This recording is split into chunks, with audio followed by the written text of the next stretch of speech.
desejo do meu coração é que seja um tempo de crescimento. Nós precisamos sair daqui diferente. Na verdade, nós vamos sair daqui diferente. Nós vamos sair daqui ou melhores ou piores. A escolha é da gente. E a minha oração é que o Senhor esteja trabalhando nas nossas vidas, nos ensinando, falando conosco, e que o Espírito Santo do Senhor esteja aqui. Não adianta a gente vir, a gente se preparar, o professor se preparar, se o Espírito Santo do Senhor não agir. Então, minha oração é: Espírito Santo de Deus, venha sobre nós. Aproveitar esse tempo agora para que o Espírito Santo de Deus tenha liberdade de falar, de ensinar, de tratar, de cuidar, de lidar conosco nessa manhã. Ok? Combinados? Então tá bom. E eu peço, queridos, que vocês abram as suas Bíblias no livro de Gênesis, capítulo 15. Gênesis, capítulo 15. Eu vou ler dos versículos 1 a 6. Gênesis 15, de 1 a 6.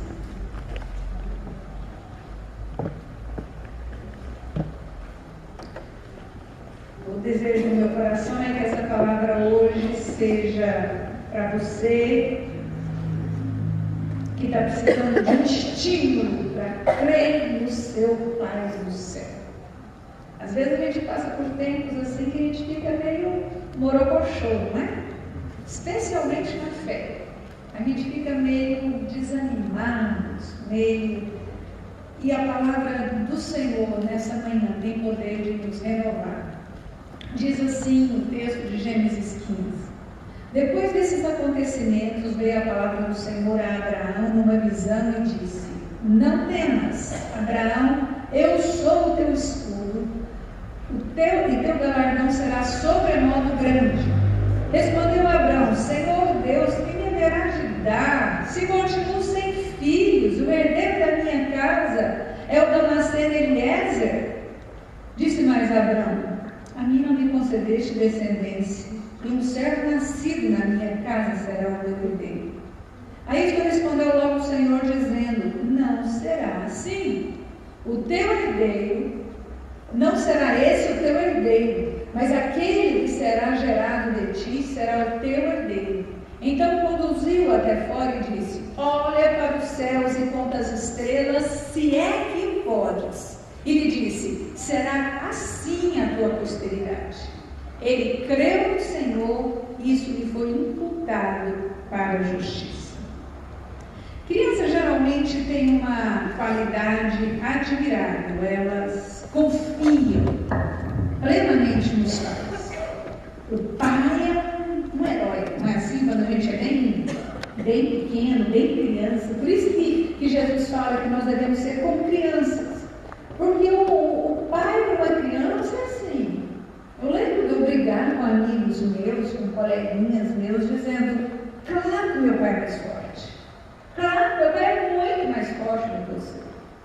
Nós temos essa tendência.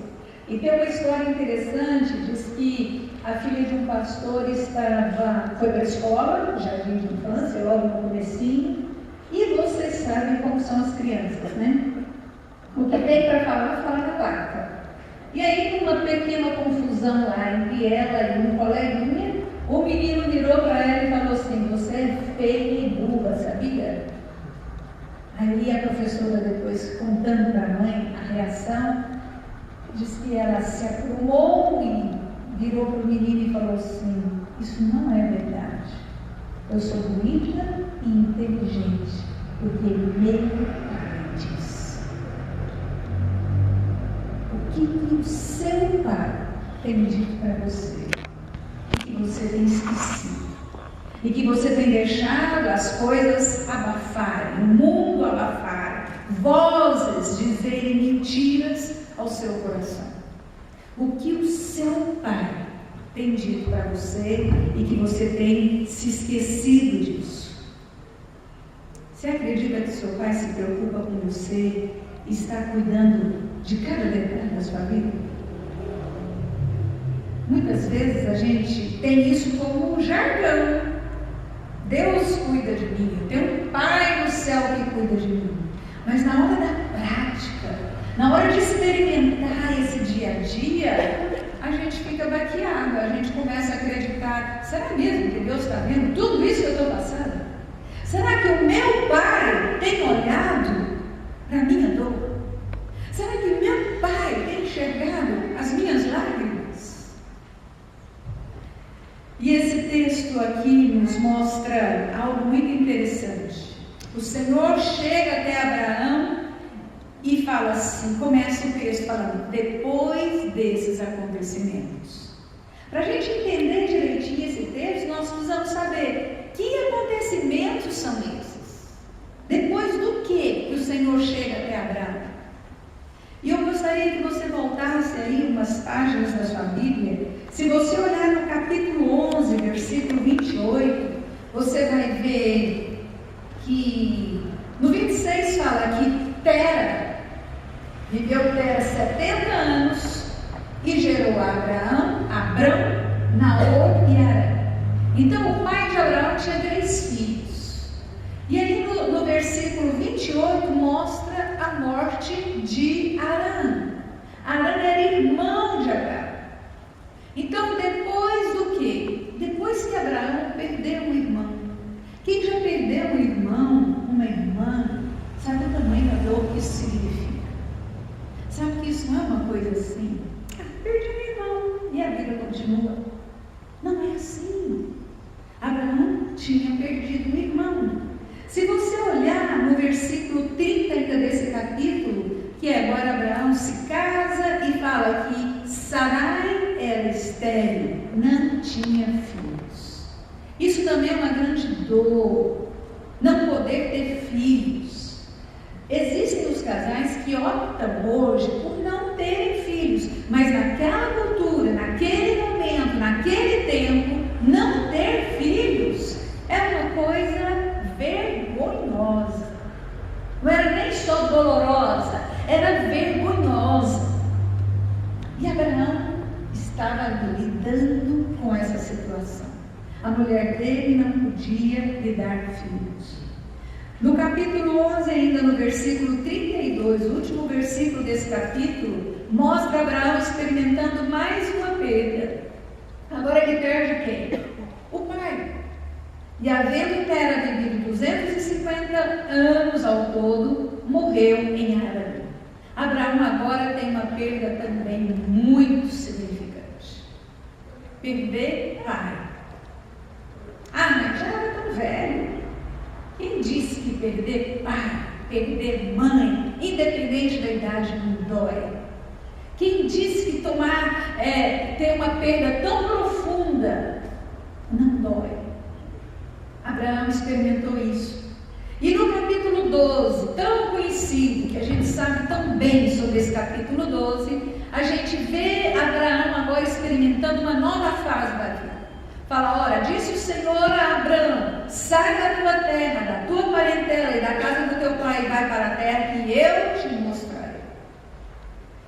Abraão aqui é convidado para sair e deixar tudo e ir para uma terra que ele, o Senhor, o mostrará.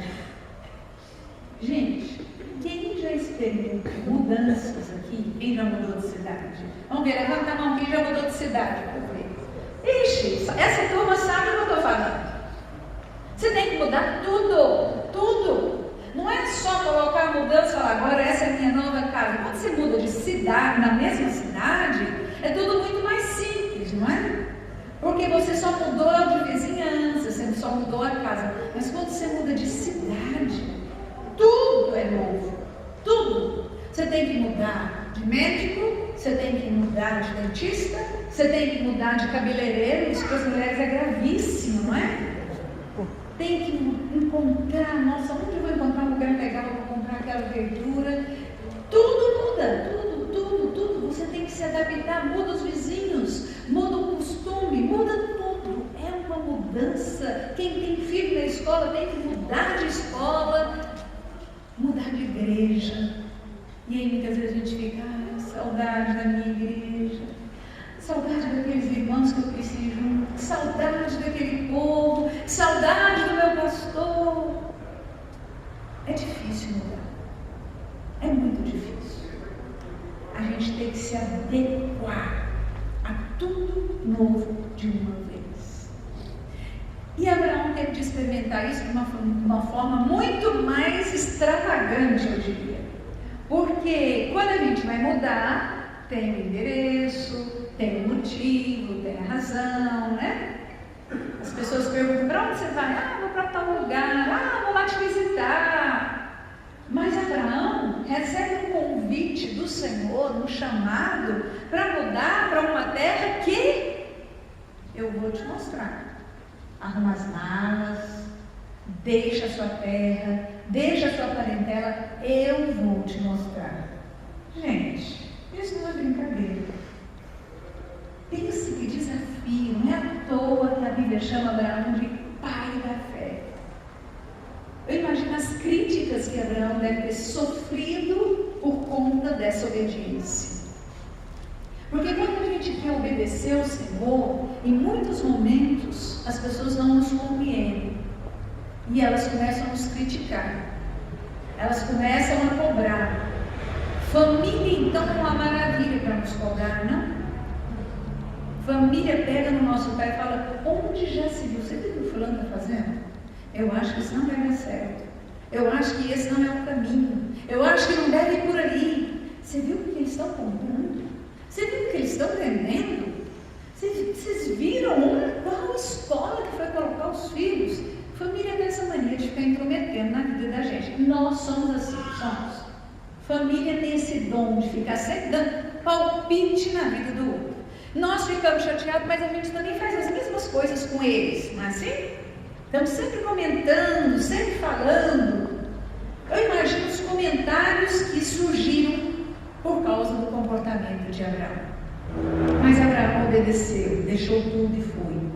No capítulo 12, então, fala, bom, já que eu obedeci ao Senhor, já que eu sou um filho que faço aquilo que a palavra do Senhor me diz que eu tenho que fazer, já que eu arrumei as minhas malas, peguei tudo que eu tenho, peguei a minha esposa e fui para uma terra que eu não sei onde vai ser, por obediência ao Senhor, é claro que tudo vai dar certo na minha vida.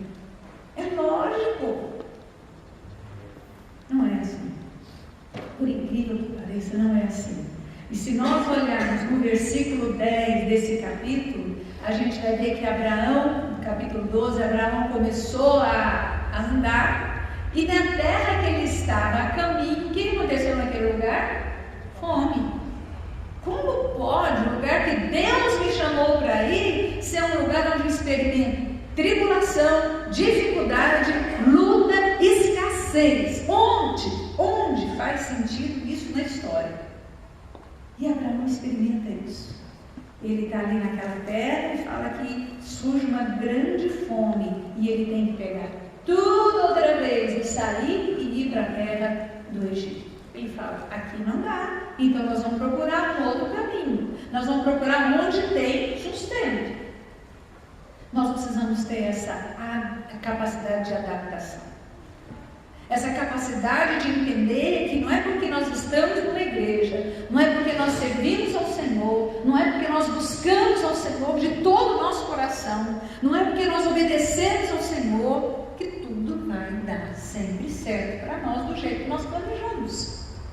Isso é vida real e ao vivo. Isso é terra. Isso é terra. E é por isso que nosso coração anseia tanto o céu.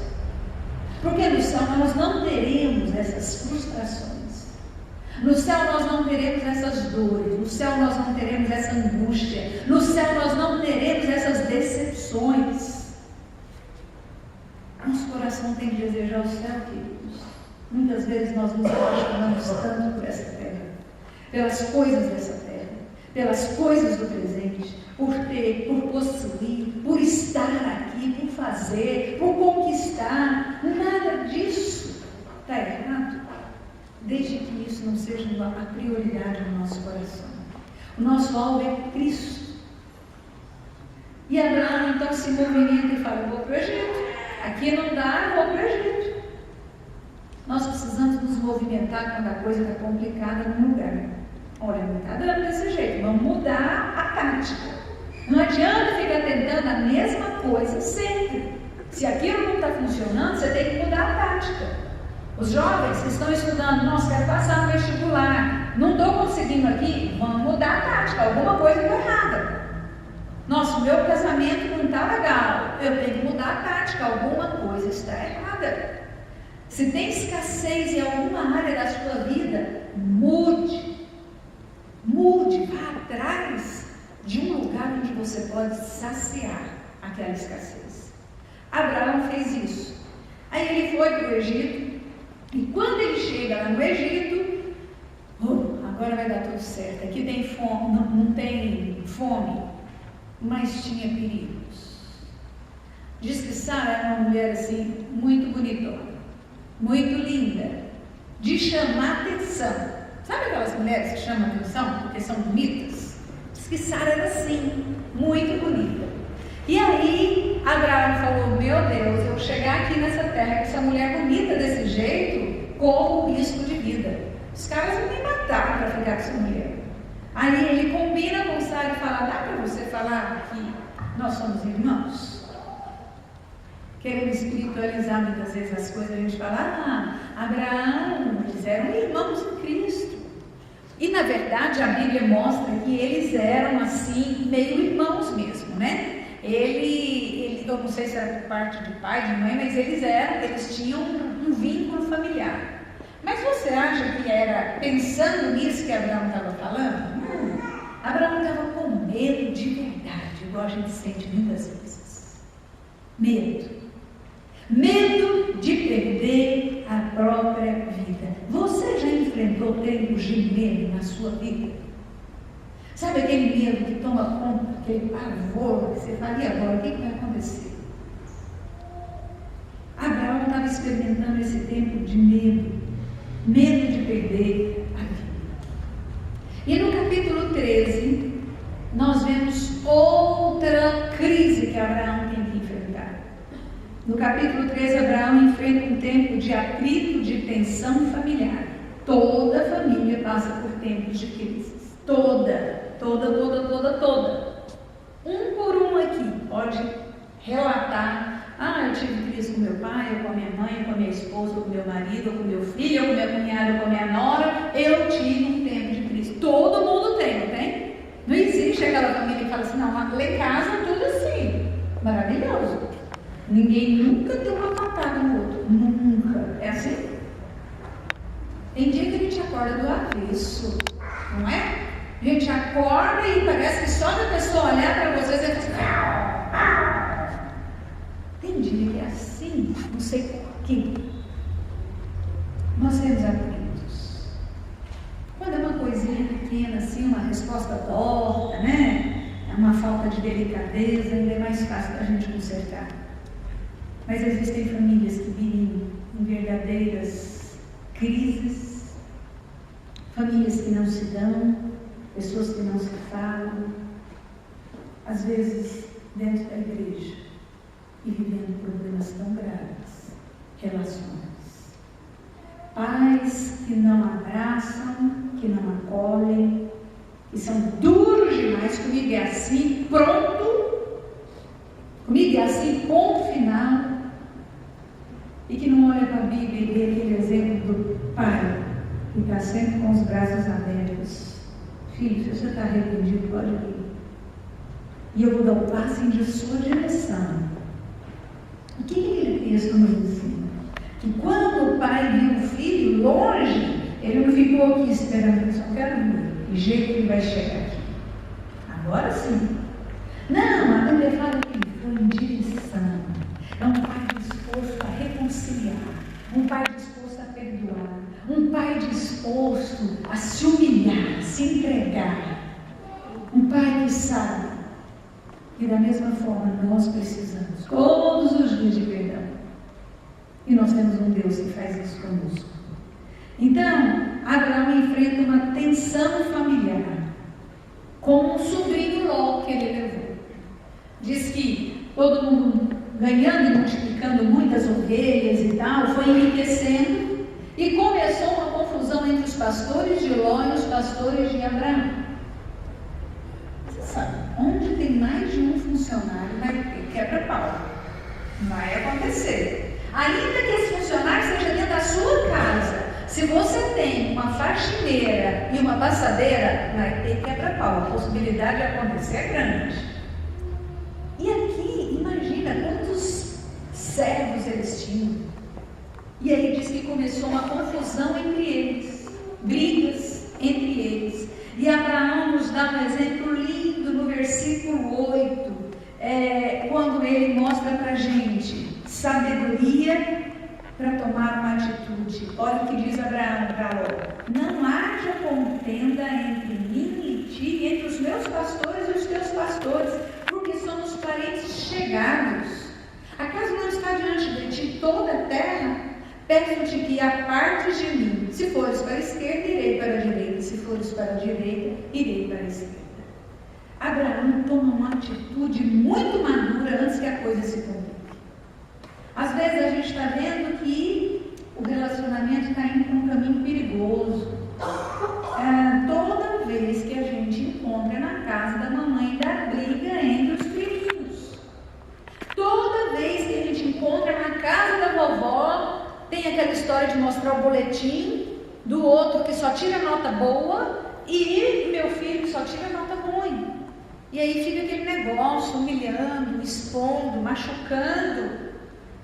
Toda vez que a gente vai lá, tem um tal de conversar sobre um assunto que a gente não quer e que gera problema. Evite essas coisas. Faça como Abraão. Olha, se você for para o norte, eu vou para o sul. Se for para o leste, eu vou para o oeste. Não é uma questão de abandonar, é uma questão de ter bom senso. Provérbio já fala isso: não seja constante na casa do seu amigo. Às vezes essa proximidade grande demais. Toda vez que a gente sai de férias, a gente sai junto, mas toda vez depois tem briga. Para que fazer isso? Então nós precisamos pensar e falar: vamos manter uma distância sadia, abençoadora. Sabedoria, que Abraão nos ensina aqui. E tem uma coisa muito interessante nessa história, é que logo adiante aqui no versículo 10, ele fala assim, primeiro ele dá a oportunidade para Ló escolher. Pode escolher, Ló. Que lado você quer? Isso é uma coisa difícil para a gente, porque a gente quer sempre escolher o melhor. Não fazemos isso? Nós queremos o melhor para a gente. Se você vai se servir, você já fica olhando, vamos ver, já viu festa em igreja como é que é? O povo vai para a fila correndo e fala: coxa é minha, né? Já fica procurando a coxa para se servir. Eu lembro dos meus filhos, quando eles ganhavam uma barra de chocolate, assim: deixa que eu divido, deixa que eu divido. Toda animadinha para dividir, para ficar com o maior pedaço, né? Tudo bem, pode dividir. Eu falo: pode dividir sim, você divide e ele escolhe qual pedaço que ele quer. Aí o negócio já teve vez de pegar a régua para medir, para ficar certinho. Então nós gostamos de levar vantagem. E Abraão nos dá um exemplo aqui: você pode escolher. Dê essa prioridade. E a Bíblia fala que Ló olha e fala assim: as campinas do Jordão, que beleza, que teteia essa terra, onde ele teve de conviver com tanta dor, com tanta prostituição, com tanta sujeira, com tanto pecado. As aparências enganam, queridos. As aparências enganam. Aquilo que a gente olha e muitas vezes acha que é maravilhoso, a casa do outro, o carro do outro, o marido da outra, a esposa do outro, os filhos do outro, as aparências enganam. E às vezes a gente fica comparando. É tão triste ser comparado, não é não? Os filhos, então, qual filho aqui que não tem o azar de ter um primo inteligente para o seu pai e sua mãe ficar sempre se comparando com ele? Por que esse negócio é o primo? Olha que menino responsável, sério, olha que menino. Por que seria igual aquela menina? Que menina estudiosa. Que peso daquilo é na nossa cabeça. As aparências enganam. Nós só conhecemos uma casa de verdade, quem está lá dentro. Nós só conhecemos uma família de verdade, quem passa as dores, as angústias, as madrugadas dentro daquela casa. Abraão escolhe, Ló faz uma escolha errada e toma um rumo diferente. Todas as nossas escolhas têm consequências. Todas as nossas escolhas. Tem uma história que diz assim que a mulher passava na porta de uma casa e estava sempre um velhinho sentado numa cadeira de balanço, sabe? Mas sorridente, sorridente. Pensa num velho feliz. Estava aquele velho lá sorridente. Gente, que velho feliz. Porque tem uns velhos que são bem ranzinhos, né? Posso falar que eu não conheço ninguém? Tem uns velhos que pela santa madrugada. Tem também, tem jovem azedo. Tem jovem azedo. E ela passava e via, gente, é muita alegria esse velho. Que coisa espetacular. Ia para o trabalho e voltava e vendo o velho lá sentado na cadeira de balanço. Né? Sorrindo. Um dia ela aguentou, ela falou, eu vou parar e perguntar. Chegou lá e falou assim, me desculpe, mas eu preciso saber o segredo dessa alegria. Aí disse que o velhinho virou para ela e falou assim, eu fumo 3 maços de cigarro por dia. Eu bebo todas e mais uma. Não perco uma noitada, principalmente quando tem mulheres. Eu não faço nenhuma dieta alimentar. Não faço exercício físico. E como eu não sou de ferro, de vez em quando também fumo uma maconhinha, né? Ela ficou assim e falou, meu Deus, quantos anos você tem? Eu? 26. As nossas escolhas têm consequência. Nossas escolhas têm consequência. Nós precisamos entender isso. E naquele momento, Ló fez uma escolha que complicou a vida dele, né? Aí, no capítulo 14, nós vemos Abraão tendo que conviver, passando por mais um problema, conviver com um tempo de guerra. Ele mesmo não estava em guerra, mas aqui fala que havia 4 reis contra 5 reis, e ele no meio daquele tiroteio. Me fala, é fácil lidar e conviver num ambiente de guerra? É muito difícil. Você tem coisa mais constrangedora do que você estar numa casa e de repente começa uma briga entre o casal? Você não sabe o que você faz. Você fala, o que eu faço agora? Eu vou embora, eu fico, eu finjo que eu não estou ouvindo, vou mexer no celular, o que eu faço? Abraão estava ali convivendo naquele ambiente de guerra ao seu redor.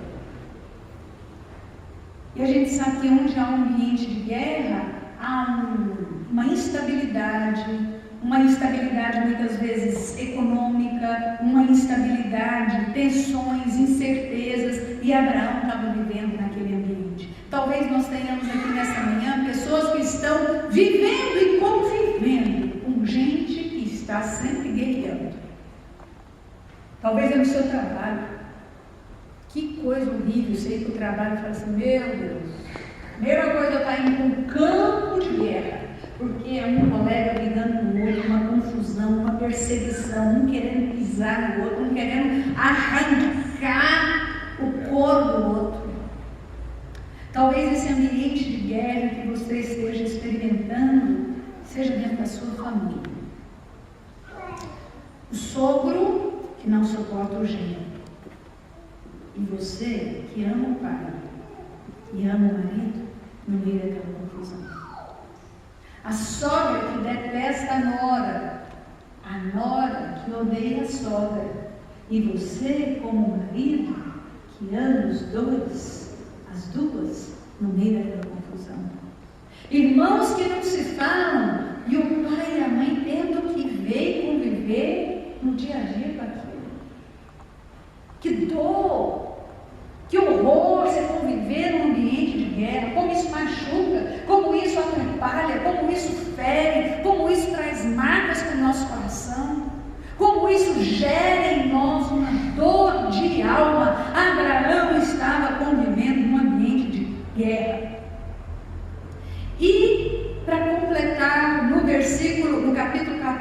versículo 12 em diante, ele fica sabendo que aquele sobrinho espertão foi capturado e agora ele estava preso. E ele falou, podia muito bem pensar, tá vendo? Quis dar uma de bom, foi me passar para trás, dar uma de esperto ali. É Deus pesando a mão. Obrigada, Senhor, o Senhor é fiel. Muitas vezes nós fazemos isso, né? E Abraão falou que sangue do meu sangue, passando por lutas, dificuldades e dores, preso, acorrentado, e eu aqui, mas eu não vou deixar isso de jeito nenhum.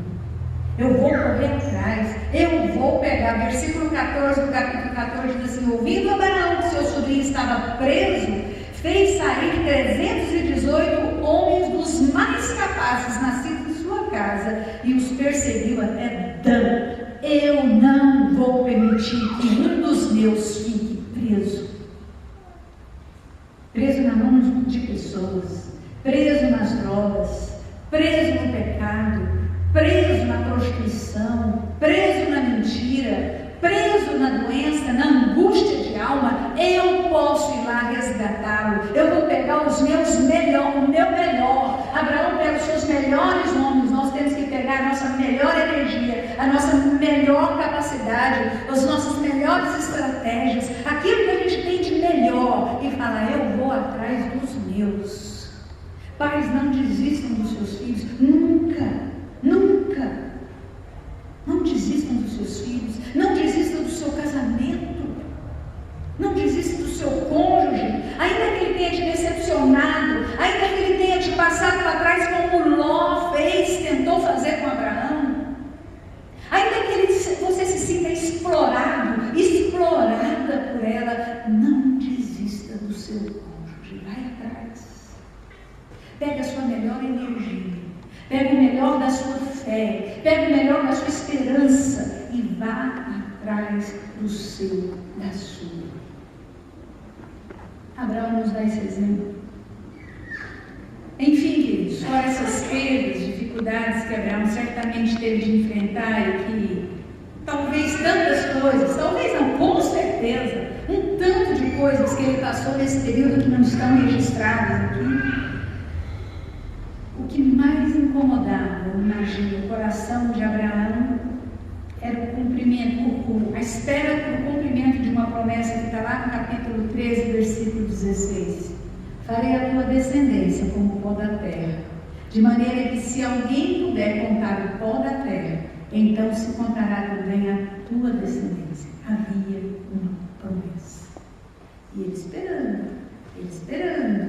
esperando. Quando a gente chega aqui no capítulo 15 e fala, depois desses acontecimentos, o autor está dizendo, depois de Abraão perder pai, perder irmão, depois dele passar pela dificuldade, pela tragédia, pela drástica mudança geográfica, cultural, relacional, depois dele enfrentar perigos, depois dele enfrentar escassez, depois dele ter conflitos familiares, depois dele enfrentar ambiente de guerra, depois dele ter que lidar com a frustração da esterilidade com a mulher dele, depois de esperar durante anos por uma promessa, como você acha que estava o coração de Abraão? Agora esse texto faz um sentido diferente, não faz? A hora que você lê assim, depois desses acontecimentos, você fala, gente, como está o coração desse homem? E com base nisso que nós lemos, eu posso afirmar que havia pelo menos 3 sentimentos no coração de Abraão. O primeiro sentimento que eu imagino que havia no coração de Abraão era medo, porque a palavra de Deus vem no coração dele e fala assim, não temas. Por que Deus ia falar para Abraão, não temas, se ele não estivesse com ele? Deus sabia. Deus conhece o nosso coração. A sensação é que Abraão vivia caminhando assim, puxa vida, tanta coisa difícil, tanta dificuldade, tanta frustração, tanta tragédia. Qual vai ser a próxima dele? Você já viveu isso? Ai, Senhor, qual vai ser a próxima dor? Que medo,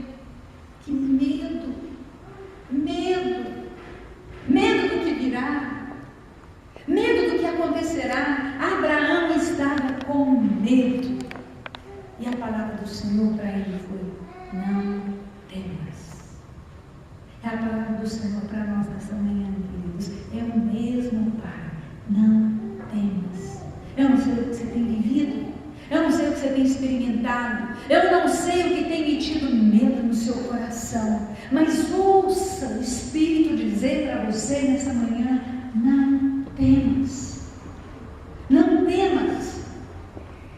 Outro sentimento que estava no coração de Abraão é um sentimento de fragilidade, eu imagino. Porque o Senhor fala assim: eu sou o teu escudo. Nós precisamos de escudo quando a gente se sente desprotegido. O escudo vem para nos proteger e nos guardar. Ele se sentia frágil, exposto. Quantas vezes nós nos sentimos assim? Frágeis.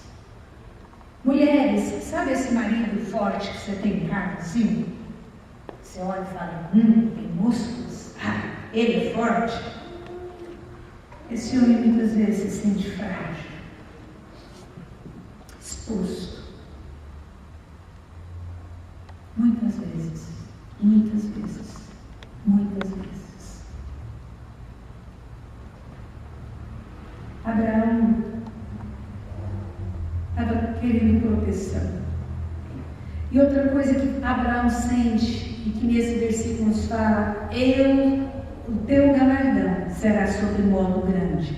Havia no coração de Abraão, parece que uma sensação: o que eu estou fazendo não está valendo nada. Nada. Gente, quantas vezes nós nos sentimos assim, achando que o que a gente está fazendo não está valendo nada. Ninguém vê, ninguém reconhece. Puxa vida, quanto tempo orando? Nada. Quanto tempo investindo? Nada. Quanto tempo dedicando? Nada. A sensação é que Abraão estava assim. E o Senhor fala: Abraão, o que você está fazendo tem recompensa, filho. Tem recompensa, tem recompensa. O que você está fazendo tem recompensa. O que cada um de nós estamos fazendo tem recompensa diante do Senhor. Tem recompensa diante do Senhor, tem galardão. O Senhor está vendo. Os olhos do Senhor estão sobre nós. Os olhos do Senhor estão contemplando cada uma das nossas atitudes, cada uma das nossas orações, o seu jejum, o seu gemido, o seu choro, a sua angústia. Os olhos do Senhor estão contemplando. Há recompensa, o seu galardão será sobremodo grande. E o que eu acho interessante é que, já que Deus entrou no assunto, Abraão fala: bom, já que o senhor começou a conversar, então agora eu vou falar tudo. Eu veio com essa história aí, para eu não temer, para o senhor é meu escudo, e que há recompensa, então eu vou falar como é que está meu coração de verdade, Senhor. E ele abre o coração nos versículos 2 e 3, ele não podia mais esconder. Ele não podia fazer mais nada com relação à morte do pai, à morte do irmão, as guerras que ficaram para trás. Ele não podia fazer mais nada com relação às perdas que ele teve para trás, as guerras, a fome que ele experimentou. Mas ele fala: tem uma coisa que isso eu posso fazer. Tem uma promessa do Senhor para a minha vida que até hoje não se cumpriu. Eu estou frustrado, Senhor. Eu estou desanimado porque eu estou cansado de esperar essa promessa. Na verdade, é isso que Abraão está falando. Nesses versículos 2 e 3, ele fala assim: Senhor, estou cansado de esperar esse filho que o Senhor me prometeu. A minha mulher estéril vai ser o Eliezer, meu herdeiro. Olha tanto dinheiro, tanto gado, tanta ovelha, tanta coisa que eu tenho, vai ficar com o meu funcionário, porque a promessa do Senhor não se cumpre na minha vida. E a falta de cumprimento dessa promessa o abatia. A falta de cumprimento dessa promessa o incomodava. Porque promessas existem para ser cumpridas. Principalmente promessas de Deus. Queridos, nós temos promessas de Deus para a nossa vida. Nunca te deixarei. Jamais te abandonarei. Jamais, jamais te abandonarei. Eu sou seu refúgio, a sua fortaleza, socorro presente na tribulação. Eu sou o pão da vida, eu sou a água viva. Ele fala tudo o que está sentindo o Senhor e o que o Senhor faz com Abraão naquela hora. O que eu acho interessante é que depois de Abraão abrir o jogo com Deus, Deus não chega diante dele e fala assim: gente, mas que decepção em Abraão. Que decepção. O pai da fé desse jeito? Pelo amor de Deus, não faça isso comigo, Abraão. Você está me envergonhando com essa sua atitude. Eu acho linda a atitude do Pai, do nosso Deus. No versículo 5, ele fala: então conduziu até fora e disse: olha para os céus e conta as estrelas, se é que pode, será assim a sua descendência. O Senhor o conduz para um lugar onde ele pudesse enxergar a vida com esperança. Ele enche o coração com palavras que revitalizam aquela promessa. Deus não se esquece das suas promessas. E é só olhando para o céu, só olhando para o alto, que nós podemos renovar nossa esperança no Senhor. O versículo 6 diz: creu no Senhor e isso lhe foi imputado para a justiça. Abraão creu a partir daquele momento. O Senhor falou assim: Abraão, sai desse lugar, sai da onde você está, vem aqui para fora, olha para o céu, conta essas estrelas, se é que podes. Eu tenho promessas e eu as vou cumprir. A minha palavra não vai falhar. Não tenha medo, eu estarei contigo. Vai acontecer, ainda que as circunstâncias não cooperem, ainda que você olhe ao redor e nada parece competir para essa, vai acontecer, vai acontecer. E a minha pergunta, queridos, é: como está seu coração hoje? O Senhor quer ouvir você abrir seu coração diante dele, mas que você fale com verdade. Sabe aquela oração de plástico? Aquela oração que a gente fala: ó Senhor, muito obrigada por tudo que você tem feito comigo. Mas no fundo você está chateado, você está machucado, você está revoltado, você está triste, você está frustrado. O Senhor quer nos ouvir falar: Deus, eu estou muito frustrado.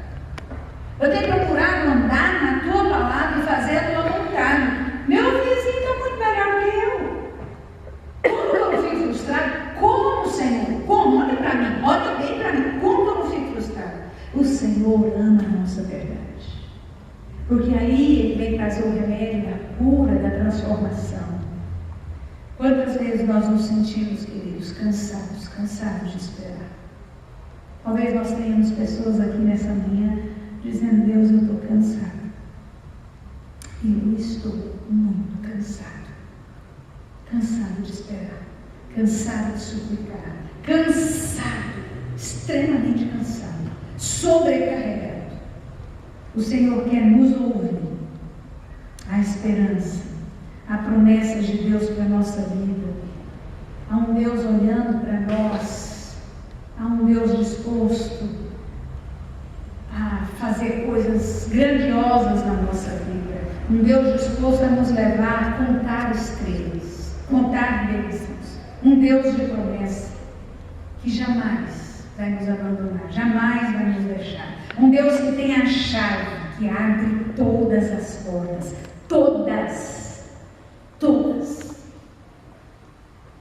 Todas as chaves estão nas mãos do Senhor e Ele tem poder para abrir. Um Pai que promete suprir as nossas necessidades quando nós o buscamos em primeiro lugar. Um Deus que tem prazer em olhar para a gente e falar: você é uma criação única, especial, preciosa, valiosa, e eu amo o som que sai da sua vida, da sua boca. Eu gostaria de passar um vídeo, não sei se vai dar certo. Se não der, a gente para e termina. Música única. Nós precisamos fazer sair de dentro de nós palavras de confiança. Senhor, eu sei que o Senhor é o meu Pai. Eu sei que o Senhor não me abandona. Eu sei que o Senhor não me deixa. O Senhor é o meu escudo e que há recompensa para tudo que eu tenho vivido, experimentado, confiado, descansado, obedecido no Senhor. Que o Senhor esteja me suprindo, que o Senhor esteja fazendo sair da minha boca essa melodia que o Senhor quer que flua através da minha vida. Pai, nós estamos na Tua presença nessa manhã. E o Senhor sabe que cada um dos Teus filhos tem vivido, tem experimentado. Talvez gente aqui tão cansada, Senhor. Cansado em função das perdas, cansado em função das decepções, cansado em função das mudanças. Talvez não uma mudança geográfica, mas uma mudança drástica na saúde, uma mudança drástica, Pai, nas finanças, mudanças que vêm mexer conosco e que muitas vezes faz com que sintamos medo do amanhã. Em nome de Jesus, que o Senhor esteja enchendo nosso coração da certeza de que o Senhor é o Pai, que nos criou únicos, e que a nossa vida é uma sinfonia diante da Tua presença. O Senhor se preocupa conosco, o Senhor nos ama, o Senhor tem promessas para a nossa vida. Nos ajude a sair do nosso lugar comum e olhar para o céu, olhar para as estrelas, olhar para aquilo que o Senhor tem prometido para nós. Nos ajude, Senhor. Precisamos de Ti, confiamos em Ti, mas muitas vezes nos sentimos tão frágeis, tão pequenos, tão vulneráveis, com a nossa fé tão pequena diante dos desafios que se colocam diante de nós. Que nós possamos Te abraçar nesse momento e dizer: Pai, me carrega. Pai, seja o meu escudo. Pai, cumpra as Tuas promessas na minha vida. Pai, me leva para o lugar onde eu posso olhar e ver as estrelas. Que o Senhor faça isso conosco, no nome de Jesus. Amém. Amém. Queridos, duas coisas para encerrar. Uma é que a gente não vê Abraão em tempo algum, agora para frente, desse capítulo 15 para frente, reclamando da promessa. Ele sabia que aquele encontro com o Pai era a convicção da certeza de que a promessa seria cumprida. Vá adiante nessa certeza, o Senhor vai cumprir promessas na sua vida. Não tenha medo.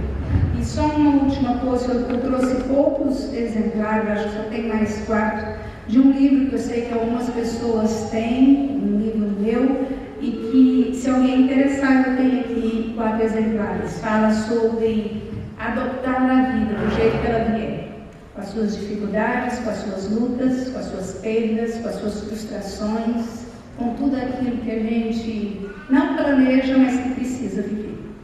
Muito obrigada. Que o Senhor Jesus abençoe a todos vocês, abençoe essa igreja, e que vocês possam voltar para casa hoje assim: o meu Pai disse que vai cuidar de mim. Eu posso descansar seguro. Amém? Obrigada.